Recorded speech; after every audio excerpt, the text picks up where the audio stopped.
ప్రభుత్వానికి ప్రజలకు వారధిగా ఉంటూ రెవెన్యూ సేవలపై ప్రజల్లో పూర్తి నమ్మకాన్ని, సానుకూల దృక్పథాన్ని పెంచడమే ప్రధాన లక్ష్యంగా అధికారులు పనిచేయాలని జిల్లా కలెక్టర్ ఎంఎన్ హరీంద్ర ప్రసాద్ అధికారులను ఆదేశించారు. బుధవారం కాకినాడ కలెక్టరేట్ లో జిల్లా collector MN Harindra Prasad, joint collector Apoorva Bharat తో కలిసి ఆర్డీఓలు, అన్ని మండలాల తహసీల్దార్లతో కలిసి రెవెన్యూ అధికారులతో సమీక్ష నిర్వహించారు. క్షేత్రస్థాయి సిబ్బంది వీడియో కాన్ఫరెన్స్ ద్వారా హాజరైన ఈ సమావేశంలో ప్రతి సోమవారం నిర్వహిస్తున్న పీజీఆర్ఎస్ రెవెన్యూ క్లినిక్ అర్జీల పరిష్కార పురోగతి, positive public perfection, resurvey, mutation, 22A revenue records డిజిటలీకరణ వంటి అంశాలపై జిల్లా కలెక్టర్ రెవెన్యూ అధికారులతో క్షుణ్ణంగా చర్చించారు. ఈ సందర్భంగా జిల్లా కలెక్టర్ హరీంద్ర ప్రసాద్ మాట్లాడుతూ ప్రజా ఫిర్యాదుల పరిష్కార వేదిక రెవెన్యూ క్లినిక్ దరఖాస్తులను ఎప్పటికప్పుడు పరిష్కరించి ప్రజలకు జవాబుదారీగా ఉండాలని అన్నారు. ఒక నెల ఒక గ్రామం 4 సందర్శనలు కార్యక్రమాన్ని రాష్ట్ర ప్రభుత్వ ఆదేశాల మేరకు జిల్లా అంతటా సక్రమంగా నిర్వహించాలని అన్నారు. ఈ కార్యక్రమంలో అందిన దరఖాస్తులకు వేగవంతమైన పరిష్కారం ఇవ్వాలని అన్నారు. జిల్లా కలెక్టర్ గా తాను నియోజకవర్గ స్థాయిలో ఈ నెల తొలిలో పాల్గొన్నట్లు ఆయన పేర్కొన్నారు. రీఓపెన్ అయ్యే అంశాలపై అధికారులు ప్రత్యేక దృష్టి పెట్టి సరైన పరిష్కారం ఇవ్వాలని అన్నారు. ప్రధానంగా రెవెన్యూ సేవల పట్ల ప్రజల సంతృప్తి స్థాయిని పెంచాలన్నారు. ఇందుకు అధికారులు చిత్తశుద్ధితో ప్రత్యేక దృష్టి పెట్టి పనిచేయాలని జిల్లా కలెక్టర్ అధికారులకు స్పష్టం చేశారు.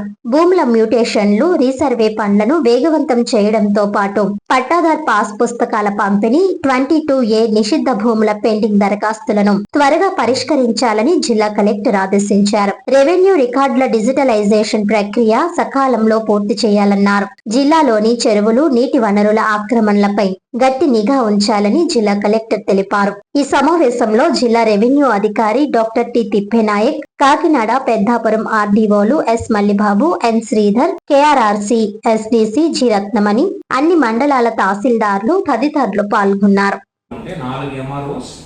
థర్స్డే కూడా వెళ్ళాలి. సోమవారం ఆఫీస్లో కూర్చోవాలి, థర్స్డే డెసిగ్నేటెడ్ విలేజ్కి వెళ్ళాలి, ఫ్రైడే కాన్స్టిట్యున్సీ హెడ్ క్వార్టర్స్ రావాలి.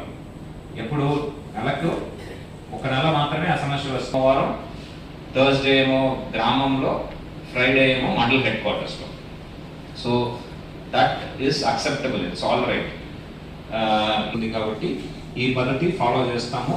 సో ఎంఆర్ఓస్ అందరూ కూడా దీనికి అలవాటు అవ్వాలి.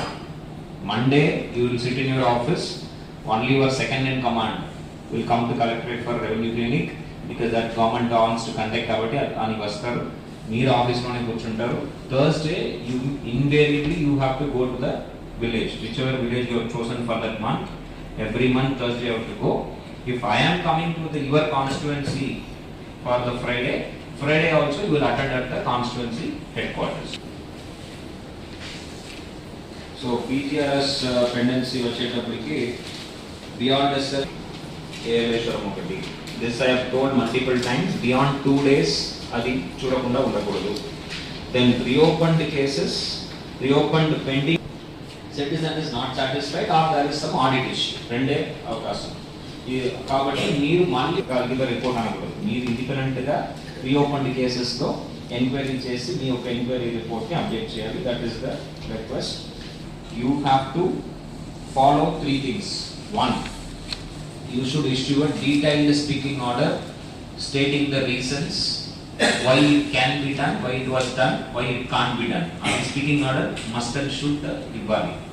ఆదేశాలు పంపించడమైనదా or whether it can't be resolved, పరిష్కరించలేని పరిస్థితియా అనేది కరెక్ట్ ఫ్లాగ్ మీరు సెలెక్ట్ చేయాలి. So proceeding correct flag. Thirdly your phone call, close the grievance. One more thing is field visit. Invariably మనకి అవసరం ఉంటుంది రెవెన్యూ సమస్యలకి.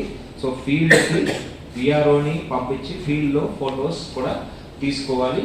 దెన్ మీ ప్రొసీడింగ్ కాపీని వాడికి అందజేయాలి. ఇది నేను పది చెప్తున్నాను. Proceeding copy should be delivered to the petitioner. Please do this. So అది